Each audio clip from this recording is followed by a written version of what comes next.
So the additional modify commands that we're going to cover are trim, extend, and fillet, okay, among others. We'll get into rotating and scaling in the next video. But first we're going to start off with trim.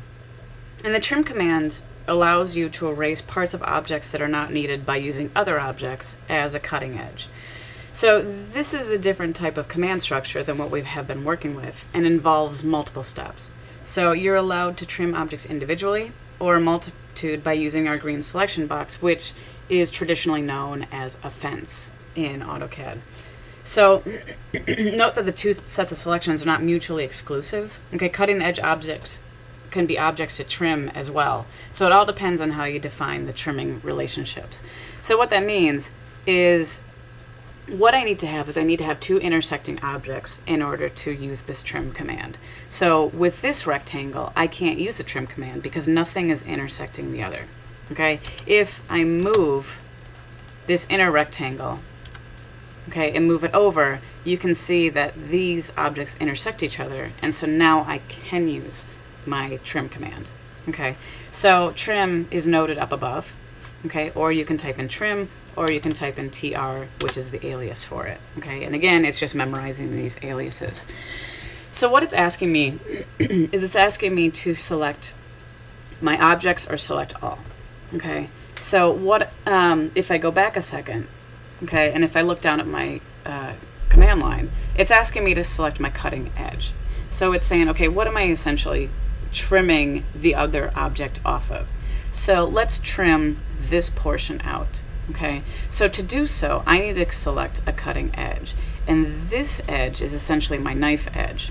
Okay, and that's what's going to trim this off. So if I select this object, okay, and again, you don't have to select one object, you can select multiple objects. Okay, again, it's just, kind of keeping in mind what the command is asking you to do. Once I select those objects, I hit enter, and this is getting me into the second step of the command. So now it's asking me to select the object to trim, or there's other options for it. Okay, but we're just going to select our object to trim, and I'm going to click, and you can see that when I mouse over this part of the object, okay, it changes my cursor, and it changes the visualization of that object, and that it makes it into a gray line, and then it changes my cursor to have a little X next to it, okay, a red X. And so that's another indicator that they've added recently in order to make it visually more obvious that that's what you want to trim. So if that's what I want to trim, then I'm going to click and then hit enter to get out of that, and you can see that it trimmed this object off of this object. Okay, if I want to trim this out, okay, this would be my cutting edge because I want to trim from this point to this point, okay, and this would be the object that I trim. So if I hit enter, I'm going to select my objects, okay, which is my cutting edge, and I'm going to click on that, okay, because again, that's my knife edge, okay, that's what I'm going to trim the other object off of. I'm going to hit enter to get into the next step, which is selecting my object to trim, and I can click on that and then hit enter when I'm done. Okay, now keep in mind when I select these, they're two separate objects, and we'll get into how we can actually reconnect them again.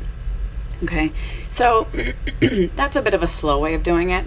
Okay, when you start to gain more speed and more comfort with AutoCAD, what you can do is actually, if I type in trim again, I can actually use my green selection box, okay, and I can select everything, okay, as my cutting edges, okay, and this you have to be a little bit careful about because it can start to come back and create a little bit more work. However, if I just select everything as my cutting edge and hit enter, I can select these individually, or as I noted, I could actually use my selection tool as this fence and kind of kill some birds with one stone. Okay, no offense to birds. And then hit enter when I'm done. Okay, but in this case, because of the lines, they're always going to be segments. And again, we'll talk about regrouping them back together again. Okay, so then there's also the extend command. Okay, so say I want to extend these lines to this point. Okay, You know, there is a stretch command, but that's a little bit tedious, okay? And we'll get into that, you know, as we go. However, when we use the extend command, okay, what the extend does is it automatically takes these lines, okay, and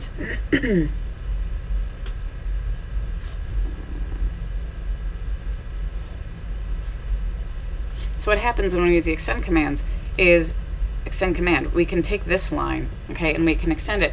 However, there's an issue with this line, and this is the issue with the polyline, in that this is one line. So if I type in extend, okay, what this does is it uses, rather than a cutting edge like trim, it uses a boundary edge, okay?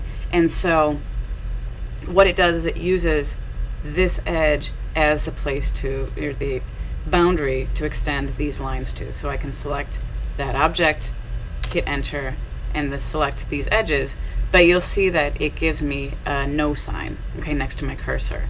And that's because this is technically one object, okay? What I need to do with the extend command is I need to extend these segments, okay, and I need to extend them to this point.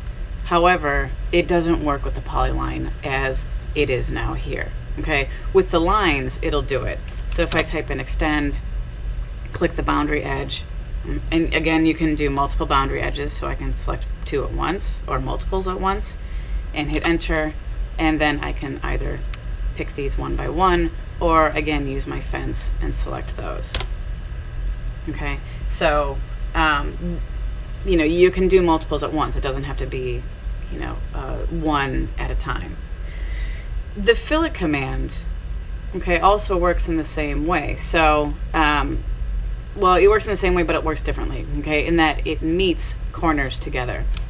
So for example, if I take a rectangle, okay, and I'm going to trim out these lines from this rectangle and erase the rectangle, what I have is I have this open corner, okay? So it's a little bit tricky to try to stretch these and to try to get them to connect, okay? So the easiest way of doing that is to type in fillet.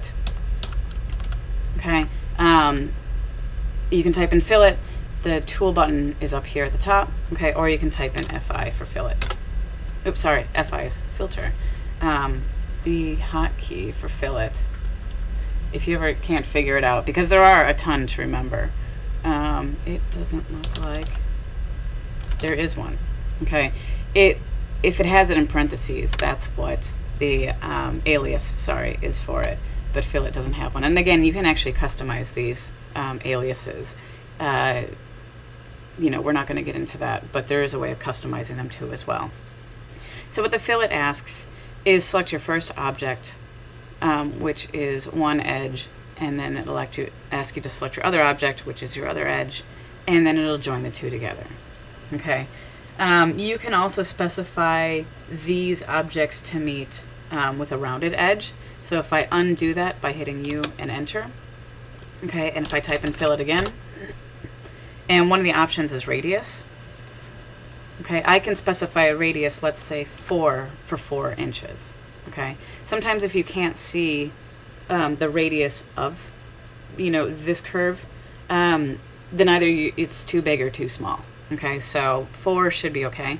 So I'm going to hit 4, and I'm going to select one object and another, and you'll see that it meets with this arc segment.